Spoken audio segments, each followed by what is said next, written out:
¿Se va a exportar o no se va a exportar petróleo? El presidente López Obrador ha dicho que México ya no va a exportar petróleo porque al hacerlo contribuye así a mejorar, a combatir el cambio climático, porque al no exportar petróleo, pues nomás vamos a consumir lo que el país produce, etcétera, etcétera. Pero ¿qué tan factible es esto, Ramsés Pech?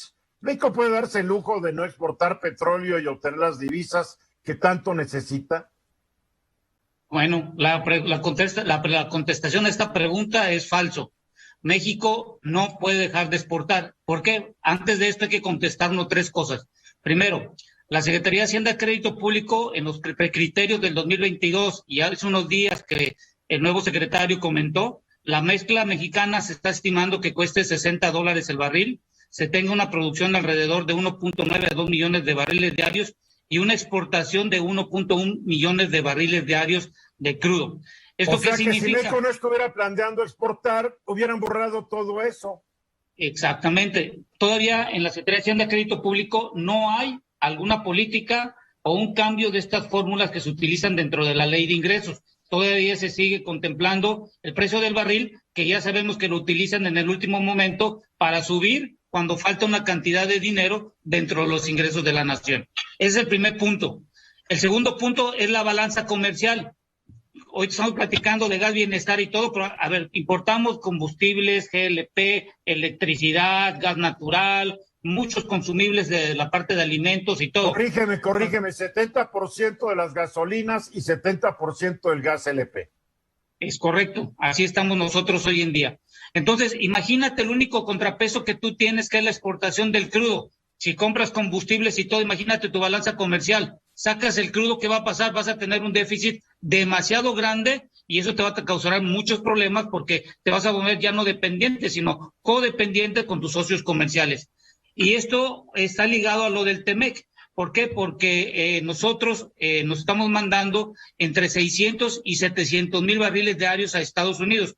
¿Tú crees que Estados Unidos va a decir, ¿sabes qué, México? No te preocupes, déjame mandarme crudo. Ahorita voy a preguntarle a Arabia Saudita, a Venezuela, a cualquier otro país que esté más lejano que me mande crudo. Pues no nos van a dejar. ¿Por qué? Porque esto es Pero una no parte se trata de que nos estratégica. dejen. México es un país libre y soberano, que hace lo que se le da la requete gana. ¿Por qué los gringos nos tienen que dar permiso? Por favor. Porque tenemos un acuerdo firmado que tenemos que crecer en esta región en la par de nuestro socio comercial. ¿Qué es un acuerdo? El TEMEC, ¿qué es un acuerdo? A ver, no estamos respetando. Lo heredó el presidente de los gobiernos decadentes neoliberales. Bueno, entonces nada más para hacer un corolario. A ver, primero, México necesita producir 2.5 millones entre Pemex y privado. 2, no tiene que exportar cuando menos 900 mil barriles para poder tener dentro de la ley de ingresos esa cantidad de dinero que están contemplados. 3, se deben de mandar 1.5 millones de barriles a las 6 refinerías junto con Dos Bocas, siempre y cuando las refinerías estén al 85% de utilización y Dos Bocas empiece a operar en el 2023. Esto nada implica más una producción diaria de ¿cuántos barriles? 2.5 millones de barriles, no los 2 millones que está produciendo actualmente. 1.756.034 barriles. ¿Y cómo vamos a incrementar 800,000 barriles más? Bueno, la pregunta es, el presupuesto es inercial para el 2022, imagínate de aquí al 2024 cuánto dinero tendrías que darle a Pemex si no le estás dando ahorita. O sea que no va a haber dinero para explorar y abrir nuevos pozos y de ahí obtener los 800,000 barriles faltantes. Exacto, porque de acuerdo a las proyecciones que tiene el director de Pemex en los últimos meses, se puede llegar a los 2 millones de barriles diarios, pero acuérdense que tenemos un acuerdo firmado con la OPEP hasta el 2022 para mantener la producción de 1.756. Entonces, ¿cómo quieren llegar al 2,5 millones? No entiendo. No, eso es lo que yo estoy poniendo como corolario, que estoy diciendo que México necesita llegar a 2.5 para tener una exportación de 900,000 barriles mínimo y tener 1.5 millones a las refinerías. Si no llega a los 2.5, no vamos a poder exportar más de lo que ya estamos exportando. Claro, entonces la pregunta aquí es al inicio, ¿es una realidad que podemos dejar de exportar? No. ¿Por qué? Porque la ley de ingresos depende gran parte de esos dineros que entran, las divisas que entran a nuestro país en forma diaria y los acuerdos comerciales que tenemos con nuestros socios comerciales Y acuérdate que si salimos, estamos dentro de un mercado elitista de venta de productores de hidrocarburos, y quien se salga, automáticamente alguien va a tener que cubrir ese mercado. Y ese dinero no sé cómo lo vamos a sustituir. No veo preguntas. Quedó tan claro que todos están así como hipnotizados, ¿verdad? No, yo levanté la mano. Sí, pero la levantaste así, no la pude ver. Hagan así, como yo, hagan así, por favor. No, vas, Álvaro.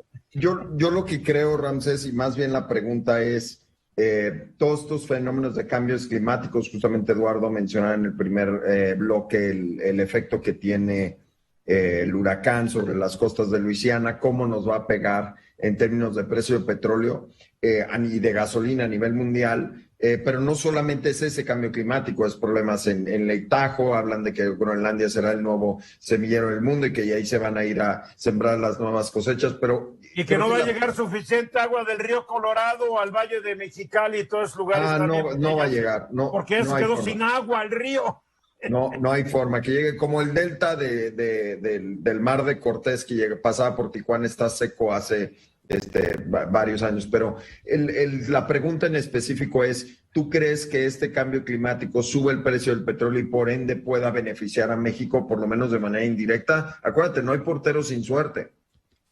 Sí, va yo creo que más o menos en una década, porque las nuevas políticas a nivel mundial están diciendo, puedes continuar con la industria de hidrocarburos siempre que inviertas en tecnología para la captura de emisiones de gases de efecto invernadero y el calor. Aquí la desventaja que tiene Pemex es que los últimos 4 años ha incrementado estos dos valores y por consecuencia deben de darle más presupuesto, no solo para operar, sino le van a tener que dar un presupuesto adicional para poder actualizar todos los equipos y disminuir los gases de efecto invernadero y calor. Y sí va a influir un poco en el precio del barril. Hugo. Oye, entonces, ¿por qué la Comisión Reguladora de Energía pone un tope al precio del gas y no pone un tope al precio de la gasolina? ¿Por qué el gobierno no hace lo mismo y da una gasolina mucho más barata que sus competidores y siempre los está exhibiendo en la conferencia mañanera? ¿Por qué es esta medida con 2 varas? Por ejemplo, en los combustibles de la gasolina es controlado por Hacienda porque acuérdate que hay un impuesto en la ley de ingresos que es el IEPS, que más o menos representan 300,000 millones de pesos. Y lo que hace la Secretaría de Hacienda de Crédito Público es que a mayor precio del barril te da mayor estímulo. En cambio, en el gas licuado de petróleo, esto es muy complicado porque el 80% depende de la logística. No hay forma de controlar esta logística por parte de Hacienda como hoy lo hace con los combustibles. En los combustibles hay una mayor infraestructura comparada con el GLP. Entonces, ¿cómo le van a hacer con Gas Bienestar? Regresamos al mismo problema de la logística. Por eso te digo, Eduardo, que... Gracias por darme la razón, Ramsés. Por eso te digo que Gas Bienestar es un fondo perdido porque no reconoce los costos dentro del balance del negocio. Se debe llamar gas welfare, porque de cada 10 litros, 7 vienen de Estados Unidos. Sí, acabas de decir algo muy cierto. Álvaro. Bueno, mira, yo evidentemente no soy un experto en el sector, pero muchos analistas y muchos artículos se refirieron la semana pasada en que no había coberturas de seguro de parte de Pemex a accidentes y que solamente se cubría el daño a la plataforma, pero no necesariamente a la producción. Creo que tú te has referido a eso en el pasado. Creo que ahí el tema y la bomba que te dejo aquí es que, pues en la medida en que el gobierno estime poder crecer en estos sectores, pero sin seguros, lo único que sube es el riesgo nación en la operación de esos negocios, Ramsés. Sí, y sobre todo los seguros, como tú lo acabas de comentar, por ejemplo, todas las compañías que están contratadas con Pemex o con la comisión, en los contratos te dicen que tienes que tener un seguro de cobertura ante terceros o cualquier daño que tengas en la parte ambiental. La pregunta es, ¿esos seguros que están contratados están al mismo nivel de los que tiene Pemex? Porque, por ejemplo, si tienes un accidente, supongamos que el seguro de la póliza de una compañía solo cubre el 1% y el de Pemex cubre el 90%, ¿cuál va a ser el daño? Porque ahorita el que tiene el accidente es quien debe de cubrir y todos los daños que ocasionó porque lo ocasionó él. En este caso, Pemex, en el accidente que pasó, no tenía que cubrirlo el seguro, sino hay que ver quién lo va a cubrir. Liliana. No, me parece, Eduardo, que justamente este tema de los seguros tiene que ver con esa demagogia de austeridad que es pues totalmente ineficiente en ciertos casos, como tener este tipo de trabajadores cuyo trabajo implica un alto riesgo. No sé, Ramsey, pero en algún momento oí que, por ejemplo, los buzos que exploran aguas profundas es como de los trabajos más riesgosos y por ende también mejor pagados, ¿no? Y bueno, pensar que todos estos trabajadores pueden ir ejecutando su trabajo sin un seguro por temas de austeridad, me parece realmente... ¿No tienen seguro estas personas, Ramsés? Yo me imaginaría que sí. Y todos, ¿Quiénes sí, quiénes no? No sé. Dependiendo de la compañía, y en Pemex sí tienen un seguro de vida y todo lo demás, pero depende de cuánto estás tasado tu seguro de vida. Depende del individuo y depende de la posición. Entonces, eso está muy complicado todavía en cuánto está. Pero qué bueno que comentas, Eliana, pero hay que dejarlo bien claro. Esta industria de hidrocarburos no es para niños de juegos. Esto es complicado. La gente tiene y está mucho a presión y temperatura. Muchos de los que suben, te lo digo yo por experiencia, a mí me tocó ver cuando estábamos metiendo tuberías de perforación, que cuando estabas metiendo y te poníamos la cadena, se le quedaba gente en los dedos, en los guantes, y teníamos que sacárselo y ponerle una bolsa de hielo o en algo para que se lo pudieran reinsertar. Entonces es algo muy problemático y eso es muy bueno, Leana, que no es para un juego de niños y es muy complicado. Familias que han perdido a seres queridos en esta industria. Es que yo de repente siento cuando hablan de Pemex, quienes hoy nos gobiernan y los que nos gobernaron, nos hablan como si fuera el negocio más fácil del mundo, Ramsés. No, y no es el negocio más fácil y es el más complicado porque si a la persona no le dan la tecnología o las herramientas necesarias, es como que te dieran un coche que no tiene balatas y te dicen, bájate esta empinada. ¿Y cómo si no tengo frenos? Además, la materia prima que manejan explota, se quema, se incendia. Nada fácil la industria, ¿eh? No, nada fácil. Bueno, entonces, si me permite, para cerrar, voy a dejar una frase que dice, un mercado no lo afecta el exterior, es podrido desde su interior a no entender las necesidades de la nación.